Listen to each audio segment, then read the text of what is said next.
बदली बदली सी लगती है। अब उसे देखकर ही समझ में आता है कि शादी के बाद जिंदगी में कितना कुछ बदल जाता है। हाँ, आरती खुश तो बहुत होगी ना? वो तो है, खुशी उसके चेहरे पर नजर आती है।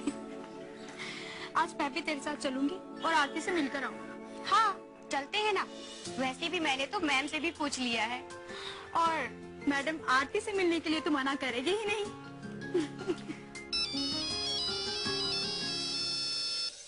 अरे, ये तो शिखा आंटी का फोन है। नमस्ते आंटी। खुश रहो बेटी। गुलशन, मैंने तुम्हें ये पूछने के लिए फोन किया था कि कहीं आरती तुम्हारे पास तो नहीं गई? ये क्या कह रही हैं आप? आरती मेरे पास? हाँ गुंजन, दरअसल आरती का कोई पता नहीं है। न जाने कहाँ चली गई। हमने सोचा शायद तुम्हारे पास गई हो। नहीं आंटी, वो यहाँ तो नहीं आई। और इतनी सुबह वो कहाँ जा सकती है? यही तो समझ में नहीं आता। आंटी, आप उसके मोबाइल पर फोन क्यों नहीं कर लेती? मैंने उसके मोबाइल पे फोन किया था, लेकिन उसका मोबाइल बंद आ रहा है। क्या? हे भगवान। गुंजन बेटा, तुम भी पता लगाने की कोशिश करो। अगर कहीं से आरती का पता लग जाता है तो तुरंत मुझे बताना। जी जी आंटी।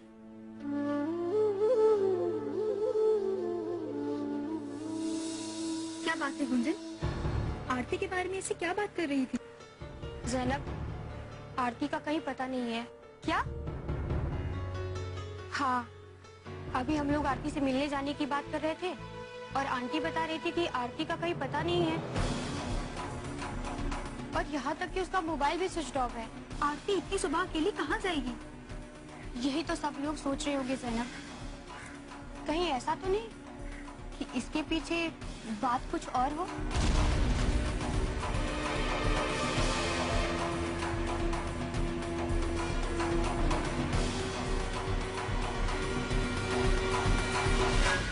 अजीब बात है फिर। कैसे सोते हो तुम कि तुम्हें ये भी नहीं पता कि आरती कब सुबह उठी, कब कमरे से बाहर निकली? चाचा, आप भी क्या हर वक्त मुझे उस पर नजर रखनी चाहिए कि कब वो कमरे के अंदर जाती है और कब कमरे से बाहर आती है? अरे परेशान क्यों होते हो? पता लग जाएगा। बाबूजी, कैसे पता लग जाएगा? उसका मोबाइल भी बंद आ रहा है। आरती का मोबाइल उसके कमरे में पड़ा था।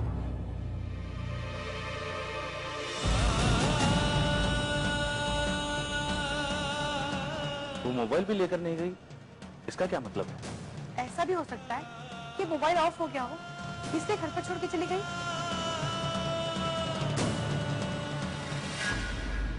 हाँ, ऐसा भी हो सकता है। नहीं बाबूजी, मुझे लगता है कहीं ना कहीं कोई बात है।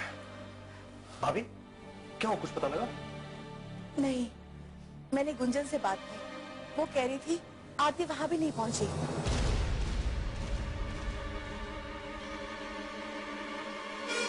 वहां भी नहीं पहुंची और अपना मोबाइल भी छोड़कर चली गई। उसका मोबाइल कमरे में पड़ा था।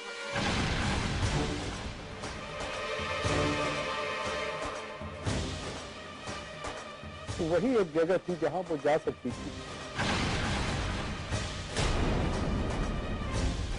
अगर वो वहां नहीं गई तो आखिर कहां गई? बाबूजी, सबसे बड़ा सवाल ये है कि आरती ने अकेले इस घर से कदम क्यों निकाला बाहर? किसी को पता कर तो जा सकती थी।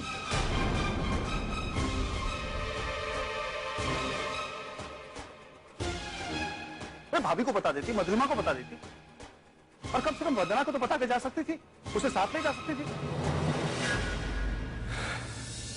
अब तो हर बात को डर की कसबे पर कसना शुरू कर देते हैं। हर बात को पुलिस की नजर से देखते हैं। हाँ, शायद इसी तरह इस सच्चाई को समझा जा सकता है, और मैं समझने की कोशिश कर रहा हूं कि आखिर ऐसा हुआ क्यों।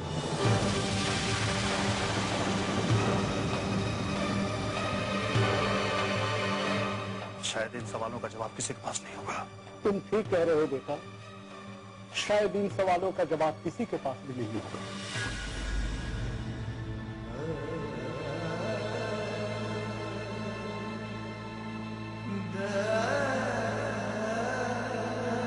प्रेम बेटा, सच सच बताओ, कल रात को तुम्हारी आरती के साथ कोई तकरार तो नहीं हुई?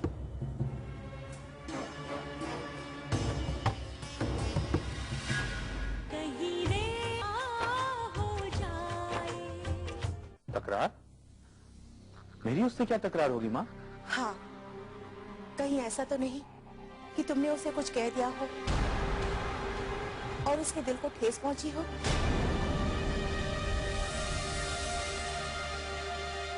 हाँ, ये एक वजह हो सकती है आरती के घर से बाहर निकलने की।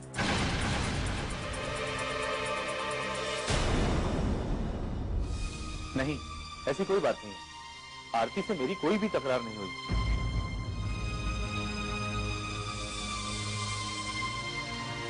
कल रात ये जानने के बाद कि माँ हम दोनों को हनीमून के लिए भेज रही है, तो वो तो बहुत खुश थी। तो फिर मेरी उससे तकरार कैसे हो सकती है?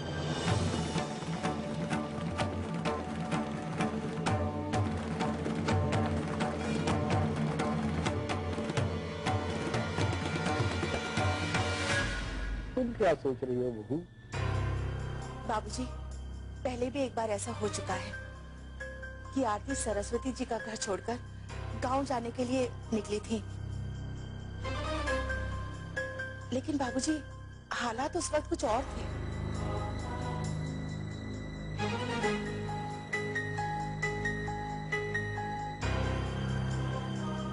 उस वक्त उसके दिल को ठेस पहुंची थी, इसलिए वापस गांव जाने का फैसला लिया था। लेकिन आज तो कोई ऐसे हालात नहीं है।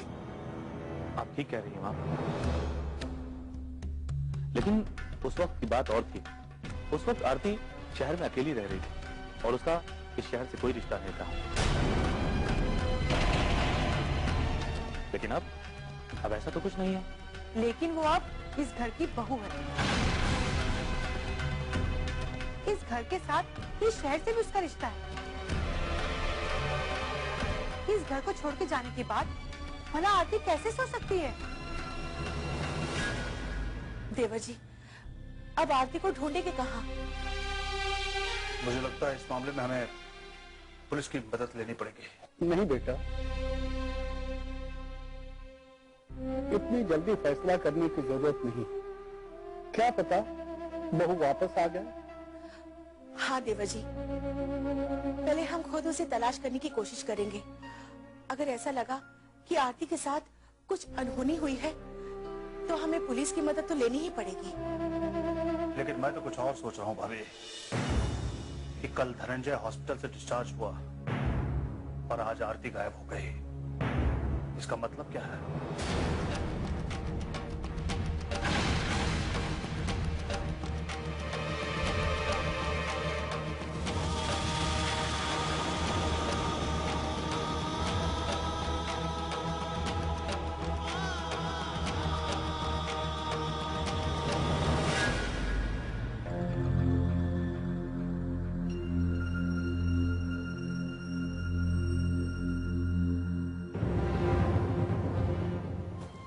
सारा काम हो गया चाची, अब मैं उर्मिला भाभी के घर जाऊं? नहीं नहीं, थोड़ी देर मेरे पास बैठ कजरी। पता नहीं क्यों दिल आज बहुत घबरा रहा है। पता नहीं क्या बात है।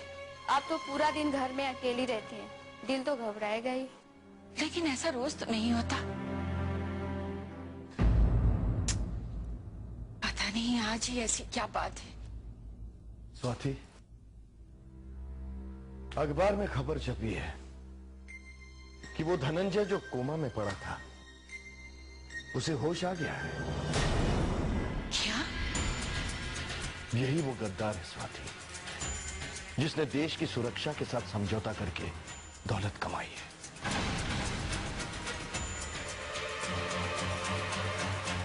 मैंने तो सोचा था कि देश का कानून उसे बाद में सजा देगा। कुदरत के कानून ने अपना फैसला पहले ही सुना दिया। लेकिन अफसोस, वो कोमा से बाहर आ चुका है। लेकिन अब इन बातों से हमारा क्या लेना देना? कुछ चीजें परछाई बनकर इंसान के साथ चलती रहती हैं। जिस तरह इंसान अपनी परछाई से नहीं भाग सकता, उसी तरह उन बातों से भी नहीं भाग सकता जो उसके साथ जुड़ी हुई है। पता नहीं आप क्या कहते हैं, क्या सोचते हैं। कजरी, तू जा यहाँ से। जी चाची।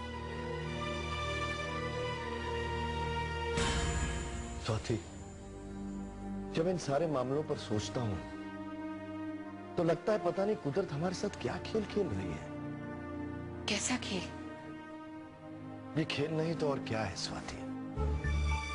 उसी धनंजय की बेटी प्रेम की पत्नी बनकर उस घर में जाने वाली थी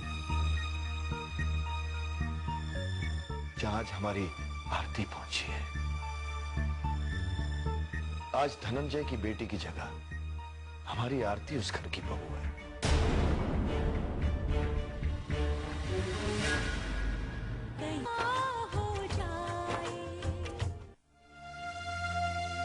लेकिन ये तो हमारे लिए खुशी की बात है कि प्रेम ने आरती को पत्नी के रूप में स्वीकार किया और यहाँ से विदा कराकर लेकर गया। सारी बातें ठीक है स्वाति, लेकिन शायद तुम्हें ये नहीं पता कि धनंजय की बेटी प्रेम के पीछे पागल थी और प्रेम ने भी आरती को स्वीकार करने के लिए तब हाँ कही जब धनंजय हॉस्पिटल में कोमा में पड़ा था। धनंजय भी अपनी बेटी से बहुत प्यार करता है और जब उसे ये बात का पता चलेगा कि आरती अब उस घर की बहू बन गई है तो पता नहीं ये बात उसे किस कदर चुभेगी।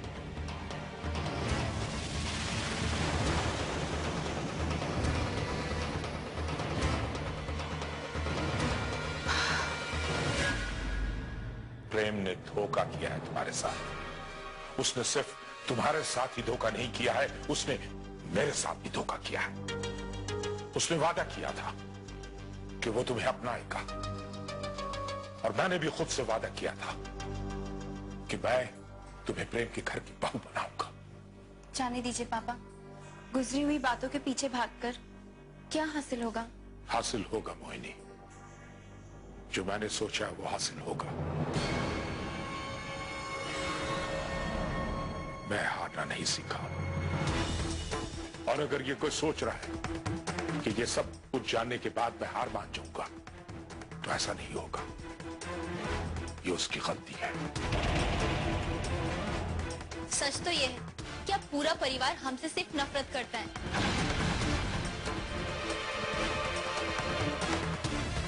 और देवेंद्र अंकल के जेल जाने के बाद तो जैसे रिश्तों के नाम पर सिर्फ नफरत ही रह गई है। आज नफरत का दौर है, कल प्यार का दौर था। जिस तरह प्यार का दौर नहीं रहा उसी तरह ये नफरत का दौर भी नहीं रहेगा और ये दौर बदलेगा। और मैं तुम्हें यकीन दिलाना चाहता हूं कि प्रेम को घुटने टेकने के लिए मैं मजबूर कर दूंगा, वरना मेरा नाम धनंजय नहीं।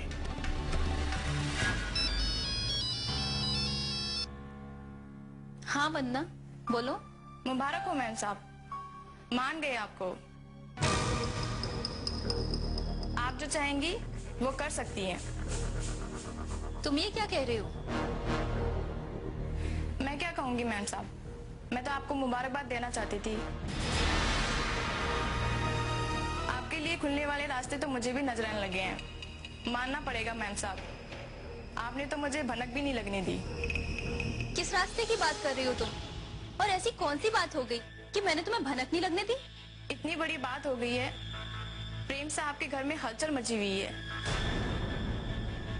सब लोग बहुत परेशान हैं, चैन सुकून सबका गायब है।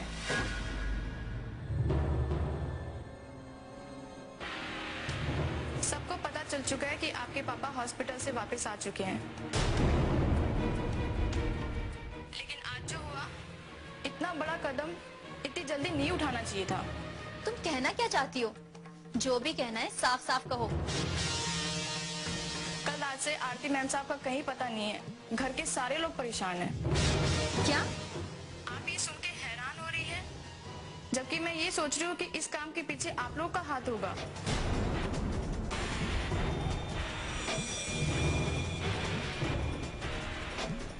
खैर, मैं बाद में फोन करती हूँ। नमस्ते।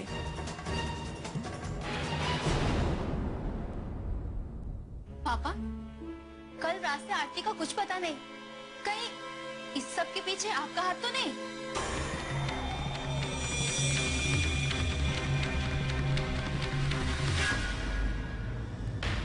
समझ में नहीं आता है कि सच क्या है। धनंजय के कोमा से लौटने के बाद पुलिस उसे गिरफ्तार करना चाहती थी, लेकिन धनंजय के वकील ने डॉक्टर्स की रिपोर्ट सौंप दी है क्राइम ब्रांच को। कैसा रिपोर्ट बेटा? बाबूजी, यही रिपोर्ट कि धनंजय की याददाश्त जा चुकी है और इस हालत में उसकी गिरफ्तारी नहीं हो सकती। इसका मतलब तो ये हुआ कि जो सबसे बड़ा मुजरिम है धनंजय, वो खुद को कानून से बचाकर ले जाएगा। कहीं ऐसा तो नहीं वो याददाश्त का नाटक करके हमारे साथ बदला लेने के लिए खेल खेले? कहीं देर ना हो जाए और हम कुछ भी ना कर पाए? नहीं मधुरिमा, ऐसा कुछ नहीं होगा।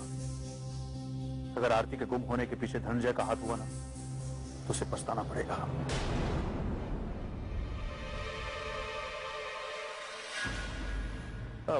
वैसे प्रेम कहाँ है? वो सुबह से ही निकला हुआ है, अब तक नहीं लौटा। न जाने मेरा बेटा कहाँ भटक रहा होगा। आखिर ऐसा कोई ठिकाना भी तो नहीं है जहाँ जाकर आरती को ढूंढा जा सके? फिर भी प्रेम चुपचाप तो नहीं बैठेगा। जहाँ जहाँ आरती को तलाश करना होगा वो वहाँ वहाँ जरूर तलाश करेगा। प्रेम बेटा, आ गए तो आओ बैठो इधर।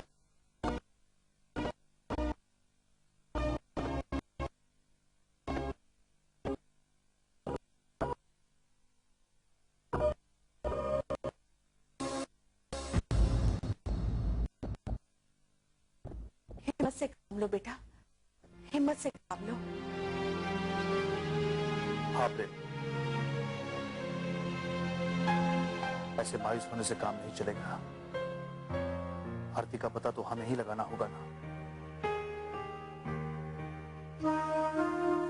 हाँ, मैं सरस्वती जी से भी मिला।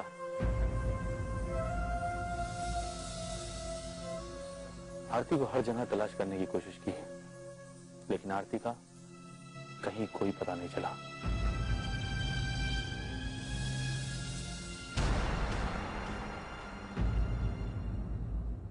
अब तो मुझे भी लगने लगा है कि कहीं आरती के साथ कोई बड़ा हादसा तो नहीं हो गया।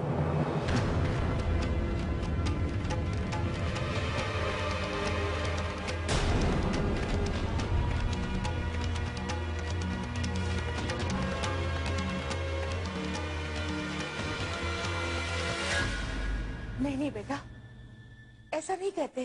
तो और क्या कहूं मां?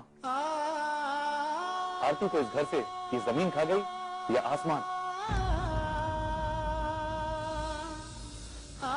आखिर आरती गई कहां? मैं उसे ढूंढूं तो कहां ढूंढूं? आखिर कहां जा सकती है वो? कहां गुम हो गई वो? बहू, तुमने आरती के गांव में फोन किया था या नहीं? नहीं बाबूजी। तो वहाँ फोन कीजिए ना दीदी, पूछिए ना कहीं आरती वहां तो नहीं पहुंची?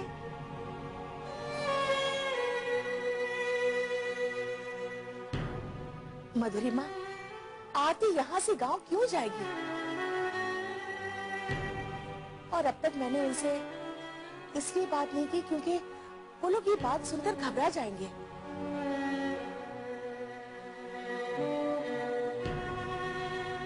आपकी बात ठीक है भाभी, लेकिन हमें तो उन्हें बताना ही होगा ना, वरना वो हमें गलत समझ बैठेंगे।